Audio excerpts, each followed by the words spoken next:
नाज़रीन, programme behind the news में मां आहियां जो मेज़बान शकील सुमरो।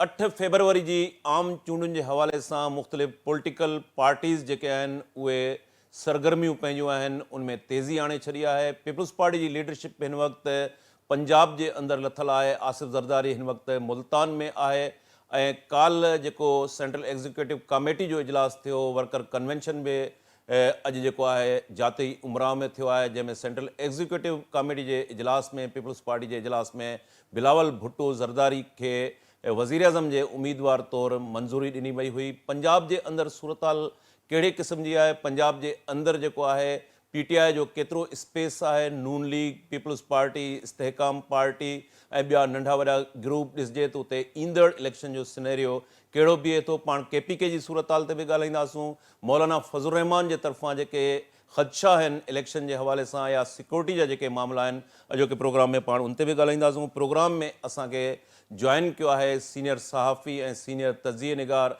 इफ़्तिख़ार अहमद। स्टूडियो में असांखे जॉइन कयो आहे सीनियर सहाफ़ी ऐं सीनियर तज़िये निगार रफ़ीक भुट्टो साहब। शुरू कयूं था सीनियर सहाफ़ी इफ़्तिख़ार अहमद खां। इफ़्तिख़ार साहब, इस वक्त 8 फरवरी के सिलसिले में इलेक्शन होने जा रहे हैं और पंजाब में इस वक्त पीपल्स पार्टी की हम लीडरशिप देखते हैं तो वो भी पंजाब के अंदर है। नून लीग का भी पूरा जोर पंजाब पे ऊपर है। PTI का भी हम देख रहे हैं कि फोकस पंजाब में है, जबकि KPK के अंदर सूरत हाल सिक्योरिटी के हवाले से लॉ एंड ऑर्डर की सूरत हाल इंतहाई ख़राब होती जा रही है। सेम पोजीशन बलूचिस्तान के अंदर है। पंजाब में आप इलेक्शन का सिनेरियो कैसे देख रहे हैं? अभी पंजाब में कोई ऐसे इलेक्शन मुहिम शुरू तो नहीं हुई जैसे नॉर्मली हो जानी चाहिए थी। अब देखेंगे कब शुरू होती है, ये देखना होगा। अभी तो कोई ऐसी गहमा गहमी नहीं है। इफ्तिखार साहब, बिलावल भुट्टो ज़रदारी जो सेंट्रल एग्जीक्यूटिव कमेटी का इजलास हुआ है उसमें वज़ीर आज़म के उम्मीदवार तौर पर उनकी मंजूरी ली गई है। आप समझते हैं कि पीपल्स पार्टी इतनी सीटें जीत सकेंगी कि वो बिलावल भुट्टो ज़रदारी वज़ीर आज़म बन जाएं? नहीं, ऐसा मुझे तो नजर नहीं आता। तो क्या लगता है आपको, कोलिशन गवर्नमेंट होगी? आप नून लीग को इक़्तिदार में देख रहे हैं? PTI की क्या पोजीशन है? दूसरी जो छोटे बड़े ग्रुप हैं वो कहाँ जाएंगे? मेरा ख्याल है कि मखलूत हुकूमत बनेगी। कोई सिंगल पार्टी इस पोजीशन में नहीं आएगी, कोई सिंगल पार्टी के तौर पे गवर्नमेंट को फॉर्म करे। एक मखलूत हुकूमत बनेगी। इफ्तिखार साहब, ये जो बैट का निशान है वो वापस लिया गया है, अब वो सुप्रीम कोर्ट से रुजू करेंगे, और कैसे देखते हैं PTI को बैट का निशान मिलेगा? अगर कोई दूसरा निशान मिलता है तो क्या पोजीशन रहेगी PTI की? देखिए, बात यह है कि असूली तौर पे मैं चूँकि एक डेमोक्रेट हूँ तो मैं तो इस पर यकीन रखता हूँ कि किसी को फांसी नहीं देनी चाहिए, किसी की पार्टी को बैन नहीं करना चाहिए, और जो उनका निशान है वो बैलेट पेपर पे होना चाहिए। ये तो एक असूली मेरा प्रिंसिपल स्टैंड है। लेकिन ये सवाल भी है कि जो लोग इंडिपेंडेंट इलेक्शन लड़ते हैं तो लोग उनको तो बीच जो वोट देते हैं ना, असल में हर वोटर को पता होता है कि जो शख्स उनके इलाके से इलेक्शन लड़ रहा है वो कौन है, उसकी कौन सी बरादरी है, उसकी सियासी सोच क्या है, उसकी सियासी पोजीशन क्या है। तो उनके लिए मुश्किल नहीं होता कि उसका निशान क्या है। ये पार्टी की बुनियाद पर तो शायद नुकसान होता हो कि पूरी पार्टी को नुकसान हो तो और बात है, लेकिन अगर ये कहा जाए कि हलकों में लोगों के पास अगर खास निशान हो तो तभी वोट मिलते हैं, ये बात इतनी दुरुस्त नहीं। क्योंकि आप देखें आपके इलाकों में जो आज़ाद उम्मीदवार जीतते हैं उनका वो निशान हमेशा के लिए एक नहीं होता। इफ्तिखार साहब, आप सीनियर मोस्ट तजिया निगार हैं और पाकिस्तान के मने हुए सहाफ़ियों में आपका नाम है। आपने पाकिस्तान की सियासत के बड़े उतार चढ़ाव देखे। इस निगरान हुकूमत को आप कैसे देख रहे हैं?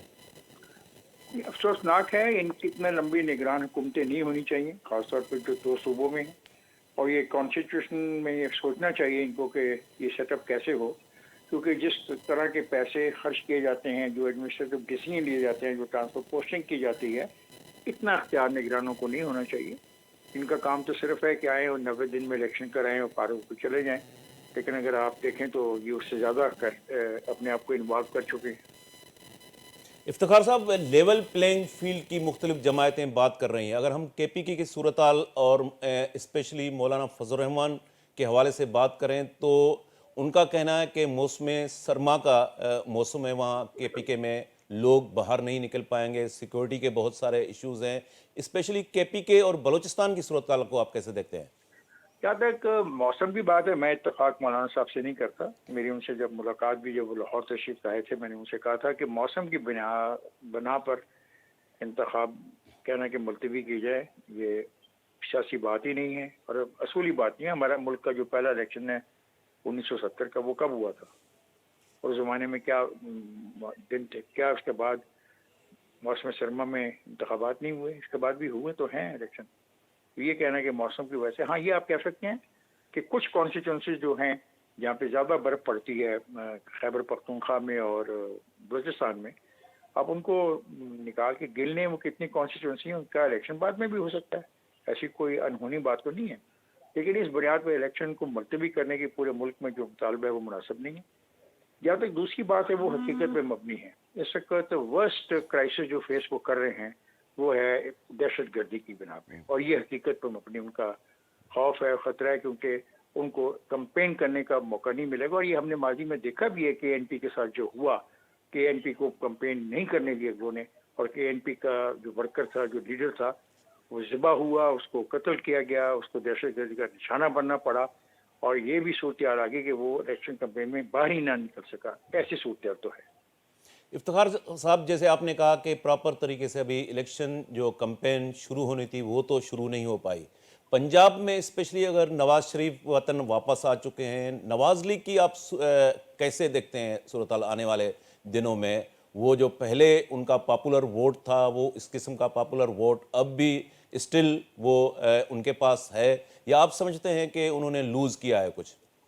دیکھیں, لوز تو ڈیفینیٹلی کیا. جو مہنگائی ہے اس سے وہ بچتے ہیں اور کہتے ہیں کہ ہم نے یہ جو نقصان اٹھایا ہے اس وجہ سے اٹھایا کہ ہم نے ملک کو ڈیفالٹ ہونے سے بچایا. لیکن یہ بات پڑھ لکھے لوگ تو سمجھ سکتے ہیں کہ ڈیفالٹ کے کیا نتائج نکلتے اور کیا نتائج نکل سکتے تھے, لیکن عام آدمی اس بات کو نہیں اتنا سمجھتا.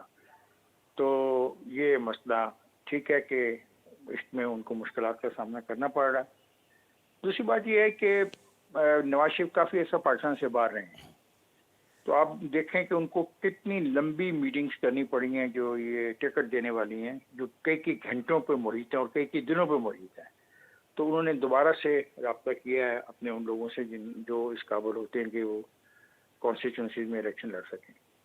اب الیکٹیبلس تو ان کے ساتھ ہیں, اور ہمیں صاف نظر آ رہا ہے کہ الیکٹیبل ان کے ساتھ کھڑے ہوئے ہیں. ابھی بھی ان کی پارٹی کے اندر جو یہ ایشو آ رہا ہے کہ جو وہ اکوموڈیٹ کرنا چاہتے ہیں کچھ اور سیاسی پارٹیوں کو, وہ ان کے لیے ایک مشکل پیدا کر رہی ہے, اور وہ پارٹی کے اندر ایک بہت ڈبیٹ نے جنم لیا ہوا ہے. اب دیکھیں اس ڈبیٹ کا نتیجہ کیا نکلتا ہے, کیونکہ حتمی فہرست تو جب آئے گی الیکشن کمیشن پاکستان سے, جب ٹکٹیں تقسیم ہو جائیں گی اور نشان مل جائیں گے, تو تبھی پتہ لگے گا نا کس کو ٹکٹ ملی ہے, کس کو ٹکٹ نہیں ملی. اس کے بعد دیکھنا ہوگا کہ جن کو ٹکٹ نہیں ملی ان کا رد عمل کیا ہوتا ہے, کیا وہ پارٹی کے ساتھ رہتے ہیں یا وہ کچھ اور فیصلے کرتے ہیں. افتخار صاحب, پیپلز پارٹی, آصف زرداری, بلاول بھٹو زرداری پنجاب میں سرپرائز کی بات کر رہے ہیں. کس قسم کا وہ سرپرائز دیں گے؟ سچویشن کیا ہے؟ پیپلز پارٹی کی کیا پوزیشن ہے سینٹرل پنجاب, ساؤدرن پنجاب میں؟ میں نہیں سمجھتا کوئی اتنا بڑا سرپرائز ہوگا. جو پیپلز پارٹی کے پاس ماضی میں نشستیں کہ قومی اسمبلی اور صوبائی اسمبلی کے یہاں پہ رہی ہیں, وہ ان کو مل سکتی ہیں. لاہور کا مارکا ایک اچھا آپٹک ہوگا, اور ایک فائدہ ہوگا کہ جو جھنڈے لاہور میں ہم نے نہیں دیکھے تھے پیپلز پارٹی سے کئی 20 سال پہلے ختم ہو گئے تھے, وہ دوبارہ جھنڈے نظر آنے شروع ہوئے ہیں. یہ پازیٹیو سائن ہے پاکستان کے لیے, اور خاص طور پہ پنجاب کی یوتھ کے لیے, کہ ان کو اس پارٹی کے بارے میں ان کی قیادت شاید سمجھا پائے یہ پارٹی کیا ہے, اس کے مقاصد کیا ہیں, یہ کیوں بنی تھی, یہ کیا چاہتی ہے. یہ ان کے لیے ایک پازیٹیو فائدہ ہو سکتا ہے. افتخار صاحب, استحکام party, P T I, parliamentarian, یہ چھوٹی موٹی پارٹیاں بنی ہیں پی ٹی آئی سے نکل کر, ان کا فیوچر کیا ہوگا؟ کتنا اسپیس لے سکیں گے یہ؟ دیکھیں, بات یہ ہے کہ ان کے پاس جتنے بھی الیکٹیبلز ہوں گے وہ جیتیں گے.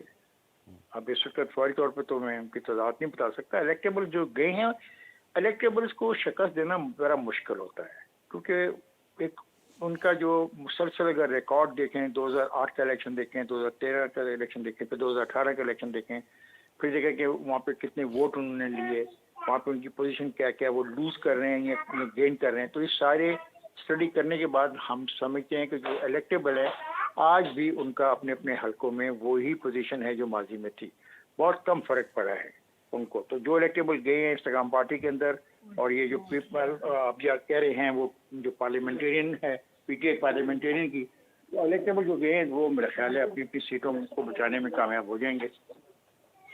بلوچستان کی صورتحال پہ آئے افتخار صاحب، وہاں آپ کیسے دیکھتے ہیں؟ اختر مینگل کو اپنی دو جگہ پہ بڑے تحفظات ہیں. دو بڑے جھٹکے آج نون لیگ کو لگے ہیں. ایک تو وہ جمالی کا جو ڈسکوالیفکیشن ہے وہ 5 سال سے بجائے 10 سال ہو گئی ہے، اور ایک اور دوست نے کہہ دیا کہ نون لیگ نے جو مجھے ٹکٹ دی ہے میں ٹکٹ پہ الیکشن ہی نہیں لڑوں گا. تو وہاں پہ صورتحال یہی ہے. جو باپ میں لوگ گئے ہیں، باپ میں بھی 2 گروپ ہیں. ایک گروپ پیپلز پارٹی میں چلا گیا، ایک گروپ پاکستان مسلم لیگ نون میں چلا گیا. تو وہاں پہ اس سے زیادہ تو ہاں ایک اور جو ڈیولپمنٹ پازیٹیو ہوئی ہے وہ ہے کہ مینگل صاحب کی جو کاغذات نامزدگی مسترد کیے گئے تھے وہ بحال ہو گئے ہیں. یہ ایک پازیٹیو چیز وہاں پہ ہوئی ہے. وہاں پہ بھی آپ کو پتہ ہے کہ سرکاری نظام جتنا اسٹرانگ آج پاکستان میں ادھر ہے شاید ہی کہیں پہ ہو، ماسوائے تو کے یا کوئٹہ شہر کے یا ایک بڑے شہر کے سرکاری نظام کا بڑا ہولڈ ہے. اور وہاں پہ الیکشن کی بنیاد بھی وہی ہے جو ان علاقوں میں پنجاب کے یا سندھ کے جہاں پہ بڑا جاگیردار ہے وہ ہمیشہ اپنی سیٹ نکالنے میں کافی حد تک کامیاب رہا. ایسا ہی بلوچستان میں ہوتا ہوا نظر آتا ہے.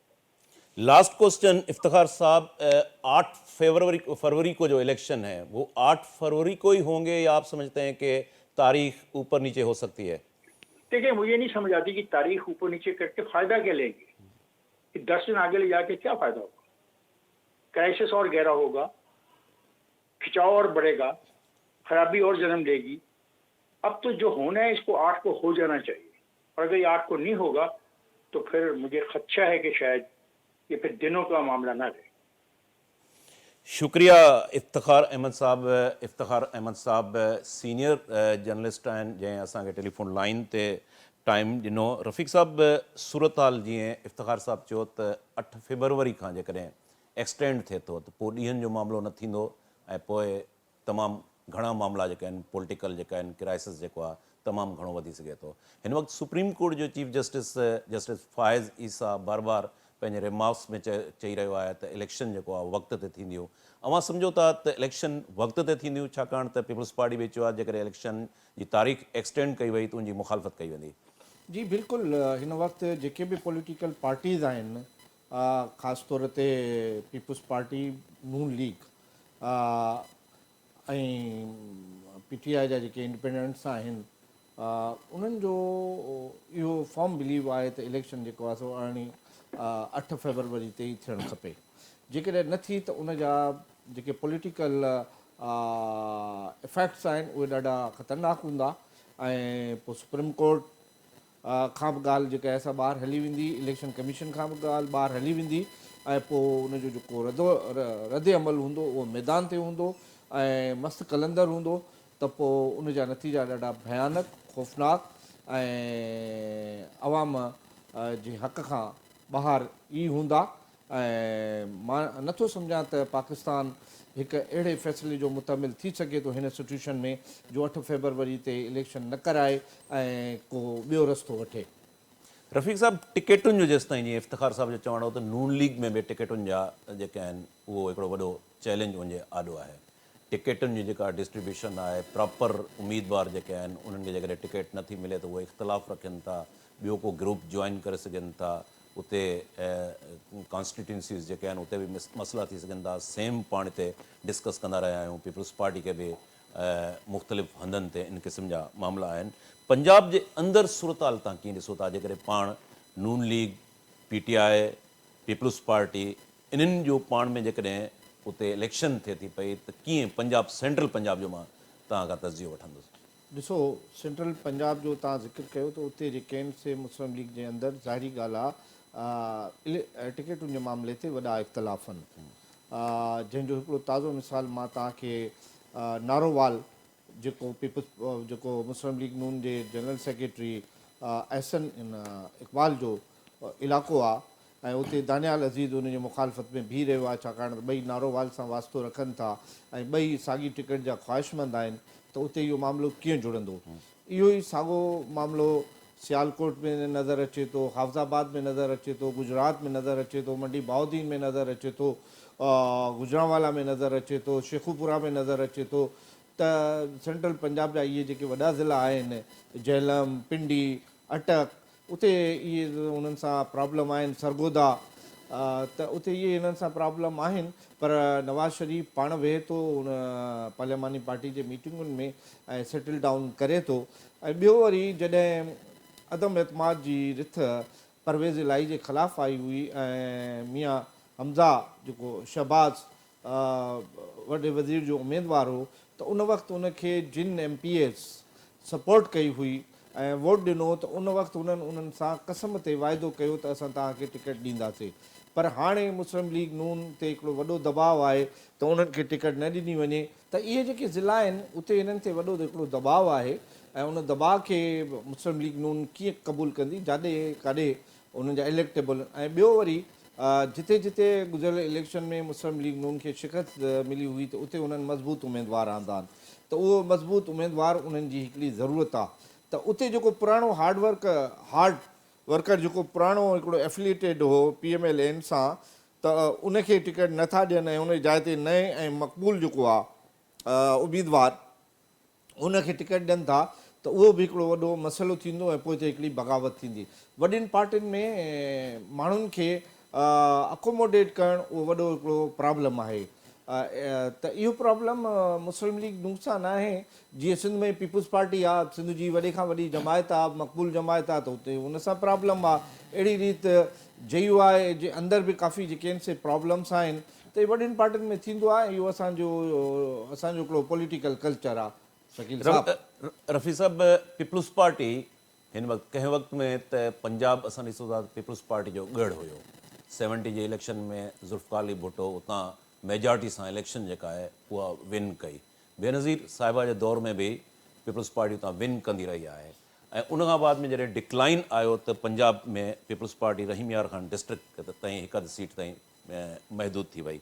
ऐं हाणे फोकस आहे बिलावल जो इहो चवणु आहे त असां पंजाब में सरप्राइज़ ॾींदासूं। आसिफ़ ज़रदारी बि साॻी ॻाल्हि करे थो। छा पीपल्स पार्टी हिन इलेक्शन में सरप्राइज़ ॾियण जी पोज़ीशन में आहे?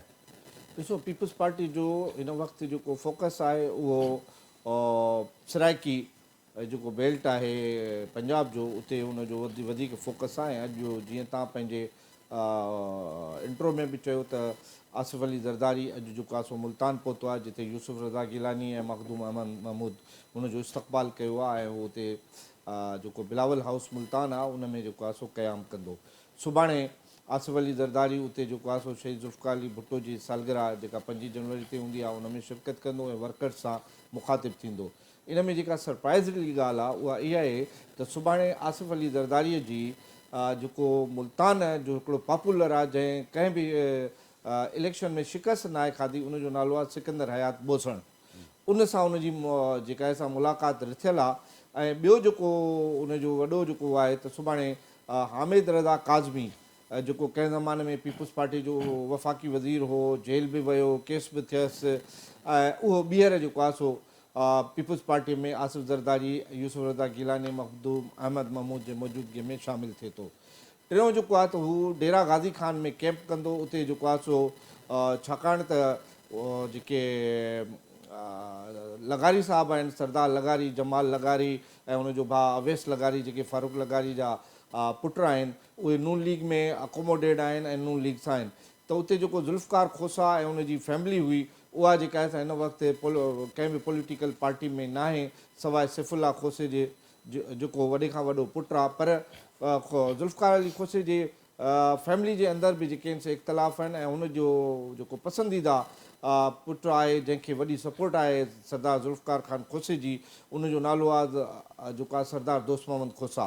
सरदार दोस्त मोहम्मद खोसा सां बि जेका आहे सा मीटिंग रखियल आहे आसिफ़ अली ज़रदारी जी। ऐं जेकॾहिं खोसा सैफुल्ला खोसे खां अलावा पीपल्स पार्टीअ में एज़ अ होल फैमिली शामिलु थियनि था, त उहो हिकिड़ो मुक़ाबले जी सूरत हाल हूंदी ऐं डेरा गाज़ी खान में मुस्लिम लीग नून ऐं पीपल्स पार्टी जो वॾो मुक़ाबिलो थींदो। आसिफ़ अली ज़रदारी इन सां गॾोगॾु जेको आहे सो डेरा बुगटी बि वञे पियो ऐं उहो संदसि ज़िंदगीअ जो पहिरियों दौरो हूंदो। डेरा बुगटी में हुते सरफराज़ बुकीअ जे मांझांदे में शिरकत कंदो ऐं हिकिड़े जलसे खे बि ख़िताबु कंदो। त इहे जेके सरप्राइज़ आहिनि, इहे जेके मुलाक़ातूं आहिनि, इहे जेके दौरा आहिनि, उन जा बि जेके आहिनि असर आम चूंडुनि ते पवंदा ऐं आम चूंडुनि ते पवण सां गॾोगॾु पीपल्स पार्टी जी जेका मक़बूलियत आहे उन में बि इज़ाफ़ो थींदो।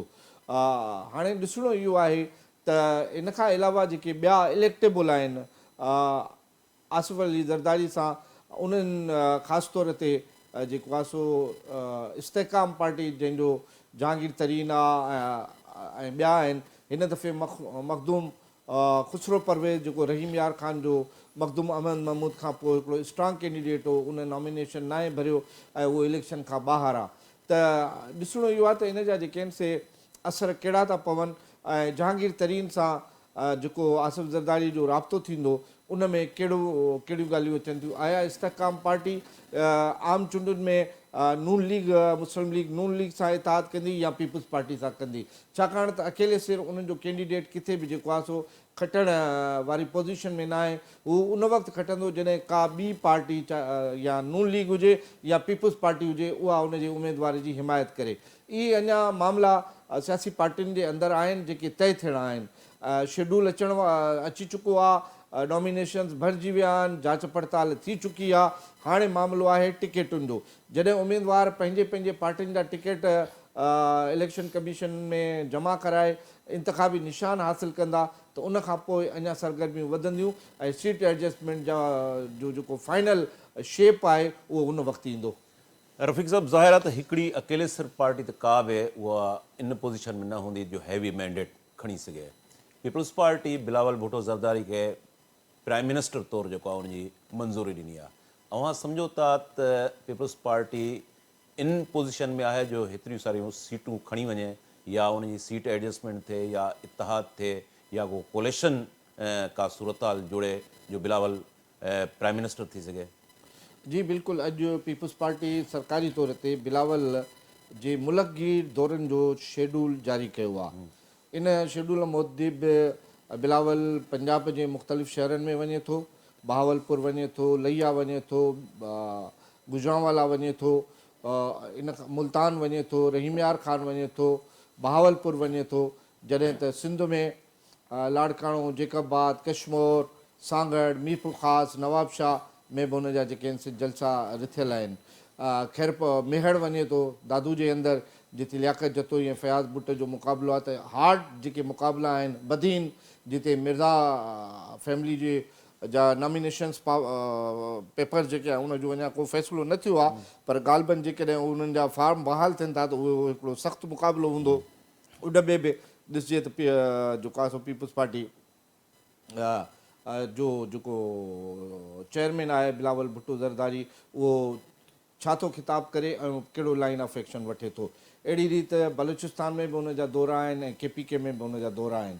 त इहो दौरा बि हिकिड़ो पंहिंजो असरु छॾींदा ऐं इन दौरनि जे दौरान उन जूं मुलाक़ातूं थींदियूं, सीट एडजस्टमेंट ते ॻाल्हियूं थींदियूं।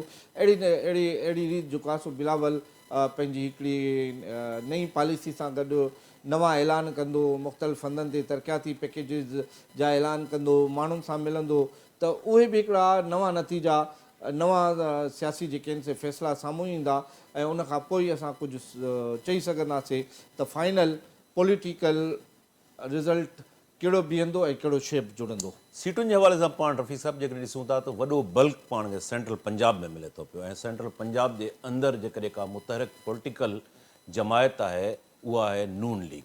उते PTI जो बि आहे। ज़ाहिर आहे PTI जो जेकॾहिं बैट जो निशान नथो मिले या उनखे मिले थो पियो, उन्हनि खे लेवल प्लेइंग फील्ड या उन्हनि जी ज़ाहिर आहे त इमरान ख़ान जेको आहे उहो हिन वक़्तु जेल जे अंदरि आहे, त PTI जी पोज़ीशन इन क़िस्म जी असांखे नज़र नथी अचे जो उहा सॼो पंजाब स्वीप करे। त हीउ जेको सेंट्रल पंजाब जो बल्क आहे सीटुनि जे हवाले सां, इतां केतिरो शेयर पीपल्स पार्टी खणी सघे थी? ॾिसो, हिते बि ॻाल्हि ॿोल थिए पई।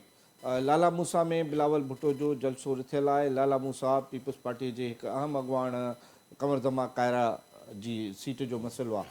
उते ज़रूरु जेको आहे सो मूंखे पकी उमेद आहे त आसिफ अली ज़रदारी या बिलावल भुट्टो ज़रदारी इन सिलसिले में नून लीग ऐं चौधरियुनि सां ॻाल्हाईंदा, गुजरात जे चौधरियुनि सां ॻाल्हाईंदा त हिन दफ़े कमर दमा कायरा जे लाइ सॉफ्ट कॉर्नर रखियो वञे त जीअं जेको आहे सो उहो अचे। ॿियो उन्हनि वटि वॾो लीडर आहे नदीम अफ़ज़ल चंद, जंहिंजो तालुक़ु सरगोदा सां आहे। सरगोदा या मंडी बाउद्दीन मां इन्हनि ॿिन्ही तखनि मां उहो खटंदो रहियो आहे, बीठो रहियो आहे, पर उनजी फैमिली हिन दफ़े जेको आहे सो यकजान आहे ऐं डिवाइड आहे, विरहायल आहे उनजी फैमिली, हुनजा भाइर, हुनजो वालिद साहब ऐं नदीम अफ़ज़ल चंद जेके आहिनि से डिफरेंट पार्टियुनि में आहिनि। त उते बि जेको आहे सो इहे फ़ैसिला थियणा आहिनि। पर जीअं तव्हां ॻाल्हि कई सेंट्रल पंजाब में सीटुनि जी, मां नथो सम्झां त सेंट्रल पंजाब मां पीपुल्स पार्टी को एॾियूं वॾियूं सीटूं खणी सघंदी। मिसाल तौर ते चौधरी मंज़ूर उन्हनि जो लीडर आहे, उनजो तालुक़ु आहे कसूर सां, उहो सदाईं हाराईंदो रहंदो आहे। हिन दफ़े बि उनजी का मूंखे ॻाल्हि ॿोल अहिड़ी नज़र नथी अचे जो हू उतां खटी सघे। पीपुल्स पार्टी जो ओकाड़ा में हिकिड़ो इज़ाफ़ो थियो आहे जो हिन दफ़े ॿीहर मियां मंज़ूर वट्टू ऐं उनजी फैमिली जेका आहे सा उहा पीपुल्स पार्टी सां गॾु बीठी आहे, पीपुल्स पार्टी में शामिलु थिया आहिनि। उते कुझु इम्कान आहिनि त हिकु अधु सीट ओकाड़ा मां पीपुल्स पार्टी जेका आहे सा कढी सघे। चनोट मां उन्हनि जो जेको महमूद आहे, जेको लास्ट पंजाब असेंबलीअ में पीपुल्स पार्टी जो पार्लियामानी लीडर हो, उनजी सीट आहे उहा खटी सघे थो। पीपुल्स पार्टी खे हिन दफ़े फैसलाबाद में पीपुल्स पार्टी काफ़ी एक्टिव आहे ऐं उते जेको आहे सो सॉफ्ट कॉर्नर इलाही आहे माण्हुनि जो, ख़ासि तौर समंदरी तांदियावाला में बि बिलावल भुट्टो जो जलसे जो शेड्यूल अची चुको आहे। त फैसलाबाद मां इम्कान आहे त हिकु अधु सीट पीपुल्स पार्टी रफ़ीक साहब ॿीहर अचूं था पाण सिंध ते, ऐं कुझु ॾींहं पहिरियों पाण ॾिठो प्रोग्राम बि पाण कयो त बिलावल भुट्टो ज़रदारी घोटकी जो दौरो कयो, उते काफ़ी टिकेटुनि ते इख़्तिलाफ़ हुया ऐं उनमें उबाड़ो वारी जेका सीट आहे जिते शहरियार शर ऐं जाम महताब में इख़्तिलाफ़ हुया। जाम महताब खे मञाइण जे लाइ काइम अली शाह साहब उते पहुतो, निसार खोड़ो उहो विज़िट करे चुको आहे, पर अञा सूदो जाम महताब जे लाइ इतला आहिनि त हू विथड्रॉ करण लाइ तयारु न आहे। उबाड़े जी सीट बाक़ी घोटकी जा त मामला मां सम्झां थो क्लियर थी चुका आहिनि, त उबाड़े जे बारे में तव्हां वटि का इंफॉर्मेशन हुजे वधीक? जी बिल्कुलु, मां इहो यकीन सां चई सघां थो त पीपुल्स पार्टी जी क़यादत ऐं जाम महताब में इहा ॻाल्हि ॿोल थी चुकी आहे। उतां शहरियार शहर खे पीपुल्स पार्टी जी टिकट मिलंदी ऐं जाम महताब इन ॻाल्हि ते 90% राज़ी थी वियो आहे ऐं हुन वटि जेके पीपुल्स पार्टी जी क़यादत जे तरफ़ां ॿ अहम अॻवान जेके विया हुआ, जिनमें साईं काइम अली शाह ऐं निसार अहमद खोड़ो हुआ, ऐं उन्हनि ॿिन्ही सां हुन जूं ॻाल्हियूं जेके आहिनि से कामयाबु वयूं आहिनि ऐं हुननि इन पीपुल्स पार्टी जी क़यादत खे यकीन ॾियारियो आहे त पीपुल्स पार्टी जे क़यादत जो जेको टिकट जे हवाले सां फ़ैसिलो हूंदो उहो खेसि क़बूलु हूंदो। हू कंहिं बि रीति टिकट जे मामले ते इख़्तिलाफ़ रखी पार्टी न छॾींदो ऐं न को इलेक्शन विढ़ंदो। जेकंबाद में मुमताज़ जखराणी वारो मामिलो, उहो तव्हां सम्झो था सेटल थी चुको आहे या उहो अञा मौजूदु आहे? न, उहो हिकिड़ो प्रेशर टैक्टिस आहे। मुमताज़ जखराणी अॼु बि काल्ह बि टियों ॾींहं बि पंहिंजे हल्कनि में वियो आहे ऐं उहो पंहिंजो हुन जेको आहे सो मोमेंटम जारी रखियो आहे। हुनजे हल्के में वॾे खां वॾो जेको वोट आहे उहो आहे गड़ी खेरो जे शालियाणियुनि जो। शालियाणी चाहे गुलाम मोहम्मद शालियाणी हुजे या मोहम्मद सलाह शालियाणी हुजे, हिन महिल मोहम्मद सलाह शालियाणी गड़ी खेरो जे सियासत खे लीड करे थो। उहो 100% मुमताज़ जखराणी सां बीठो आहे ऐं मुमताज़ जखराणी जी हुन जेको आहे सो पुरज़ोर हिमायत जो ऐलान करे छॾियो आहे। हुन सां उते ई जेको आहे पीपुल्स पार्टी जो जेको कैंडिडेट आहे क़ौमी असेंबली जो एजाज़ ख़ान जखराणी ऐं औरंगज़ेब पवर गॾियल मुलाक़ात कई, जंहिंमें हुन वाज़िह कयो त एजाज़ ख़ान जखराणी मां क़ौमी असेंबली जो वोट तोखे ॾींदुसि, मोहम्मद मियां सुमरो खे न ॾींदुसि, बाक़ी औरंगज़ेब पवर जे लाइ मां माफ़ी थो वठां ऐं मां मुमताज़ जखराणी सां गॾु बीठो आहियां। मुमताज़ जखराणी जा मूं ते थोरा आहिनि ऐं हू मूंसां ॾुखे वक़्त में कमु आयो।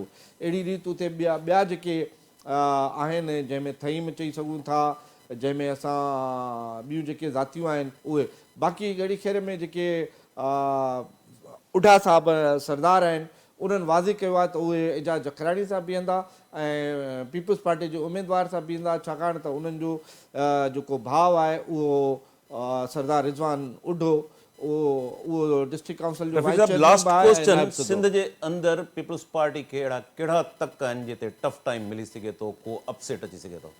ॾिसो, पीपुल्स पार्टी खे जेके वाज़िह तौर ते जेका ॻाल्हि आहे, हिकिड़ो मीरपुर ख़ासि अली नवाज़ शाह ऐं मीर मनोहर टालपुर जो मुक़ाबिलो, ऐं जैकबाद में एजाज जखराणी इमामन मियां सुमरो जो मुक़ाबिलो, इहे मुक़ाबिला आहिनि। अहिड़ी रीति जेको आहे सो लाड़काणे में बिलावल भुट्टो ज़रदारी ऐं राशिद महमूद सुमरे जो मुक़ाबिलो, लाड़काणे में जमील सुमरे ऐं मोज़म अब्बासी जो मुक़ाबिलो, इहे हिकिड़ा टफ मुक़ाबिला आहिनि। बदीन में जेकॾहिं नॉमिनेशन पेपर मिर्ज़ा फैमिली जा बहाल थियनि था त उहो बि टफ हूंदो। उहो बि टफ हूंदो, पर हिन दफ़े मां नथो सम्झां त मिर्ज़ा साहब या उनजी फैमिली का सीट खटी सघे थी। पीपल्स पार्टी उते जेको आहे सो ज़बरदस्त क़िस्म जी हिकमत अमली ठाही आहे। एसि ताईं जो उते जेको आहे सो कमाल चांग पीपल्स पार्टी जे उमेदवार जे मुक़ाबले में बीहण जे लाइ तयारु हो, त उते जेको आहे सो उनजी फैमिली में डेंट विझी अॻूणे MPA सरदार यूसुफ चांग जो जेको पुटु आहे असलम चांग, उन गुज़िरियल ॾींहुं जेको आहे सो फरायल टालपुर सां मुलाक़ात करे पीपल्स पार्टीअ में शमूलियत जो ऐलान कयो आहे। तंहिं करे मां नथो सम्झां त उते के हेॾा वॾा मुक़ाबिला थींदा। हा, बाक़ी जैकबाद मीरपुर ख़ासि में मुक़ाबिला ज़रूरु आहिनि। नाज़रीन, हिते प्रोग्राम जो वक़्तु पुॼाणी खे पहुतो। रफ़ीक भुट्टो साहब, तव्हांजी महिरबानी। असांखे टेलीफोन लाइन ते पंजाब मां सीनियर सहाफ़ी इफ़्तिख़ार अहमद जॉइन कयो, संदसि बि महिरबानी। नाज़रीन, ईंदड़ प्रोग्राम ताईं पंहिंजे मेज़बान शकील सुमरो खे इजाज़त ॾींदा। अल्लाह वाहे।